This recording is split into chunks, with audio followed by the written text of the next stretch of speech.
ఖమ్మం జిల్లా ముదిగొండ మండలం వెంకటాపురం గ్రామంలో పశువుల కొవ్వుతో వంట నూనె తయారు చేసి విక్రయిస్తున్న కల్తీ దందా వెలుగులోకి వచ్చింది. ఆహార భద్రతా అధికారులు దాడి చేసి 150 లీటర్ల కల్తీ నూనెను సీజ్ చేశారు. పశువుల కొవ్వు నుండి షేక్ సర్వర్ జానీ అతని సోదరుడు అన్వర్ జానీ నూనె తయారు చేస్తున్నారు.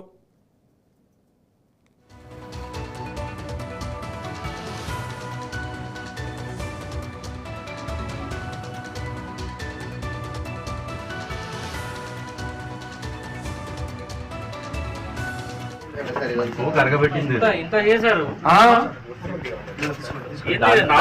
ఎన్ని చేశారు?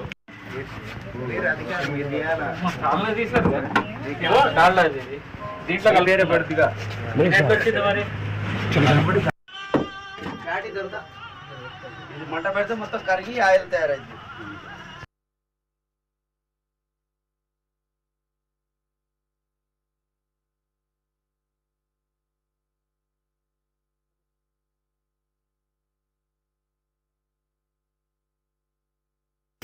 వాళ్ళు వస్తారా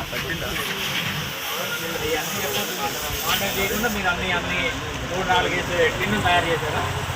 ఎవరికన్నా ఇచ్చారా? ఇప్పుడు ఒకసారి వస్తాం. అదే ఎవరికి ఇచ్చారు? చాలా ఆహా, మరి అదే అది ఎవరన్నా చెప్పండి. అది ఎవరు చెప్పండి.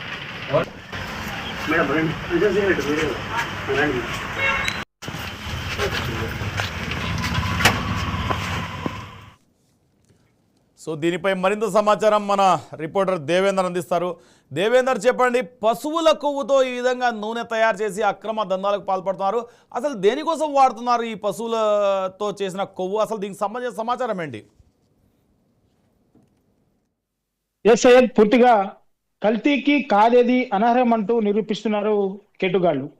ఖమ్మం జిల్లాలో గతంలో ఎన్నో సంఘటనలు ఇలాంటి కల్తీ నూనెను, అలాగే కల్తీ కారాన్ని, కల్తీ పసుపుని, అలాగే కల్తీ అల్లం వెల్లుల్లి పేస్ట్ను కూడా గతంలో ఫుడ్ సేఫ్టీ అధికారులు పట్టుకున్నప్పటికీ అక్రమార్జనే ధ్యేయంగా ప్రధానంగా ఈ కల్తీ నూనెలతో ప్రజల ఆరోగ్యాలతో చెలగాటమాడుతున్నారు అక్రమార్కులు. సో పూర్తిగా నిన్న ఖమ్మం జిల్లా ముదిగొండ మండలం వెంకటాపురం గ్రామం చెందిన ఇద్దరు సోదరులు తన ఇంట్లో పూర్తిగా ఆవుల పశువుల కొవ్వు నుంచి కూడా కల్తీ నూనె తయారు చేస్తున్నారు. అక్కడ నుంచి దుర్గంధం వస్తుందన్న సమాచారం తెలుసుకున్న గ్రామస్తులు అక్కడికి వెళ్ళి వాళ్ళ ఇద్దరు అన్నదమ్ములు కూడా పూర్తిగా నిలదీశారు. సో నిలదీసిన తర్వాత కూడా వెంటనే ఫుడ్ సేఫ్టీ అధికారులకు సమాచారం అందించారు. సమాచారం అందుకున్న ఫుడ్ సేఫ్టీ అధికారులు అక్కడికి వెళ్ళి చూడగా సో పూర్తిగా పశువుల కొవ్వు నుంచి నూనెను తయారు చేసే ప్రక్రియ నుంచి వస్తున్న దుర్వాసనతో కలిగిన నీటిని కూడా గుర్తించారు. దాదాపు వారి వద్ద నుంచి కూడా 150 లీటర్ల కల్తీ నూనెను స్వాధీనం చేసుకున్నారు. సో పూర్తిగా అక్కడ జరుగుతున్న ఈ కల్తీ నూనె వ్యవహారం కూడా పూర్తిగా వెలుగులోకి వచ్చింది. దీంతో వాళ్ళ మీద క్రిమినల్ కేసులు పెట్టి ముదిగొండ పోలీస్ స్టేషన్ లో కూడా అప్పచెప్పిన పరిస్థితిని మనం ఖమ్మం నగరంలో చూసుకోవచ్చు. సో పూర్తిగా ఈ కల్తీ నూనెను ఎక్కడికి సరఫరా చేస్తున్నారు, అసలు తయారు చేసిన దగ్గర నుంచి కూడా దీన్ని ఎక్కడికి విక్రయిస్తున్నారు అనేది కూడా పూర్తిగా పోలీసుల దర్యాప్తులు కూడా తేలాల్సి ఉంది. అసలు ఈ కల్తీ నూనెను వాడితే ప్రజల ఆరోగ్యం ఏమైపోతుందని చెప్పేసి కూడా ఇటు ఆ గ్రామస్తులు వాళ్ళని నిలదీస్తున్న పరిస్థితిని మనం చూసుకోవచ్చు. అంటే ఇప్పుడు మనం సొసైటీలో ఉంటున్నాం. సొసైటీలో మనకు దొరికే ప్రతి ఒక్క ఆహార పదార్థం కూడా కల్తీ అవుతుంది. సో మనం తినే పాల దగ్గర నుంచి కూడా పూర్తిగా కల్తీ చేయడం మొదలు పెట్టారు కేటుగాళ్లు. సో పూర్తిగా ఈ కల్తీ వల్ల మన ఆరోగ్యం పూర్తిగా దెబ్బతింటుంది. సో ఇలాంటి కల్తీని అరికట్టి పూర్తిగా ఒరిజినల్ గా ఉన్న ఆహార పదార్థాలని మార్కెట్ లో విడుదల చేయాలని చెప్పేసి కూడా ఎంతో మంది దీని మీద పోరాటాలు చేస్తూనే ఉన్నప్పటికీ ఇప్పటి వరకు కూడా ఈ కల్తీగాళ్లు మాత్రం వాళ్ళ తీరు మార్చుకోవడం లేదు. ఎన్ని కేసులు పెట్టినా, ఎన్నిసార్లు జైళ్లకు పంపించినా కానీ వీళ్ళ తీరులో అయితే మార్పు పూర్తిగా కనబడని పరిస్థితిని మనం ఒకటి చూసుకోవచ్చు. ముఖ్యంగా గతంలో కూడా ఖమ్మం జిల్లాలో పాల పదార్థాలు కూడా పూర్తిగా కల్తీ చేస్తున్నారు. దాన్ని కూడా పూర్తిగా విజిలెన్స్ అధికారులు కూడా పట్టుకున్నారు. సో మరో కల్తీ దందా కూడా ఖమ్మంలో వెలుగు చూసింది. పూర్తిగా షేక్ జానీ పాషా, షేక్ అన్వర్ పాషా అనే ఇద్దరు ఆ సోదరులు గత కొన్ని నెలలుగా పూర్తిగా వెంకటాపురం గ్రామంలో కల్తీ నూనె కూడా తయారు చేస్తున్నారు. అసలు ఈ నూనె ఎక్కడికి సరఫరా చేస్తున్నారు, ఈ నూనెని ఎవరు కొంటున్నారనే కోణంలో కూడా పోలీసులు పూర్తిగా దర్యాప్తు చేస్తున్నారు. ఇద్దరు అన్నదమ్ములను కూడా అదుపులోకి తీసుకొని వారి దగ్గర నుంచి కూడా పూర్తిగా సమాచారాన్ని సేకరిస్తున్న పరిస్థితిని మనం ఒకటి చూసుకోవచ్చు. పూర్తిగా 9+ స్క్రీన్ మీద విజువల్స్ లో చూసుకోవచ్చు. ఆ విజువల్స్ లో కూడా పూర్తిగా ఒక డబ్బాలో ఆవు కొవ్వు కూడా ఎంత ఆ ఎంత గలీజ్ గా ఉందంటే ఆ కొవ్వు నుంచి కూడా వీళ్ళు నూనెని ఉత్పత్తి చేస్తున్నారు. ఈ నూనెని పూర్తిగా ఆహార పదార్థాలకు వాడుతున్నారా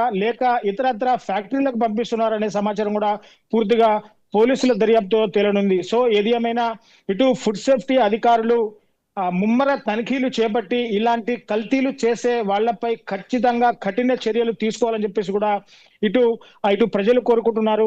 ఇటు ఫుడ్ సేఫ్టీ అధికారులు కూడా అడపాదడపా దాడులు చేస్తూనే ఉన్నారు. ఆ దాడుల్లో ఇలాంటి కల్తీ వాళ్ళని కూడా పట్టుకొని వాళ్ళ మీద క్రిమినల్ కేసులు నమోదు చేస్తున్నా కానీ వీళ్ళలో తీరు మాత్రం మారడం లేదు సయ్యద్. ఓకే దేవేందర్, ఇప్పుడు ఈ కల్తీ నూనె తయారు చేస్తా అంటున్నారు కదా, ఇప్పుడు వీళ్ళు ఎవరికి సప్లై చేస్తున్నారు అని ఈ సప్లై చైన్ మీద కూడా ఏమన్నా ఎంక్వైరీ చేసే అవకాశం ఉందా పోలీస్ బలగాలు? ఎస్ పూర్తిగా అసలు ఈ తయారీ వెనక ఏమేమి పదార్థాలు ఉపయోగిస్తున్నారు, అసలు ఈ కొవ్వు నుంచి కూడా ఆయిల్ ని ఎలా ప్రాసెసింగ్ చేస్తున్నారు అనే దాని మీద కూడా పోలీసులు ఇటు దర్యాప్తు చేస్తున్న పరిస్థితి కనబడుతోంది. ఇద్దరు సోదరులు కూడా నిన్న ముదిగొండ పోలీసులు అదుపులోకి తీసుకున్నారు. పూర్తిగా కేసు దర్యాప్తు అయితే నడుస్తుంది. అసలు ఏ విధంగా పశువుల కొవ్వు నుంచి ఆయిల్ తయారు చేస్తారు, ఆ ప్రాసెసింగ్ లో పనిముట్లు ఏమేమి ఉంటాయి అనేది కూడా పోలీసులు దర్యాప్తు చేస్తున్నారు. సో ఈ కల్తీ చేస్తున్న ఆయిల్ ని అసలు ఎక్కడికి సరఫరా చేస్తున్నారు, వీళ్ళు ఏ ఏ పదార్థాల్లో ఈ కల్తీ నూనె వాడుతున్నారో కూడా పూర్తిగా తెలియని పరిస్థితి. అంటే స్వీట్ల తయారీలో వాడుతున్నారా లేక ఇతరత్ర మనం సాధారణంగా కూరల్లో వండుకుంటాం, కూరల్లో కూడా ఆయిల్ కావాల్సి వస్తుంది. ఇలా కాకపోతే మనం స్నానం చేసే సబ్బుల్లో కూడా నూనెని కలుపుతారు. ఇతరత్ర మనం బాడీకి కావాల్సిన పదార్థాల్లో కూడా ఆయిల్ ని కలుపుతారు. అంటే అసలు ఈ ఆయిల్ ఆహార పదార్థాలకు తయారు చేయడానికి వాడుతున్నారా లేక సబ్బుల తయారీకి వాడుతున్నారా, అసలు ఏ ఇతర కంపెనీలకు వీళ్ళు ఇక్కడ ఆయిల్ ని తయారు చేసి ఎక్స్పోర్ట్ చేస్తున్నారనే విషయాలు కూడా పూర్తిగా వెలుగులోకి రావాల్సిన పరిస్థితి ఉంది. కానీ పూర్తిగా పోలీసులు దర్యాప్తు జరిగిన తర్వాతే పూర్తి స్థాయిలో ఈ వివరాలన్నీ కూడా ఇస్తామంటూ కూడా ఫుడ్ సేఫ్టీ అధికారి శరత్ అలాగే ముదిగొండ SHO కూడా పూర్తిగా క్లియర్ గా చెప్తున్న పరిస్థితి కనపడుతుంది. కేసు అండర్ ఇన్వెస్టిగేషన్ లో ఉంది. ఇన్వెస్టిగేషన్ అయిపోయిన తర్వాత పూర్తి ఆధారాలతో మేము మీడియాకి ప్రెస్ మీట్ పెట్టి ఈ సమాచారం అంతా కూడా అందిస్తామని చెప్పేసి కూడా అటు పోలీసులు ఇటు ఫుడ్ సేఫ్టీ అధికారులు చెప్తున్న పరిస్థితిని మనం ఇటు ఖమ్మం జిల్లాలో చూసుకోవచ్చు Syed. Okay, thank you Devender.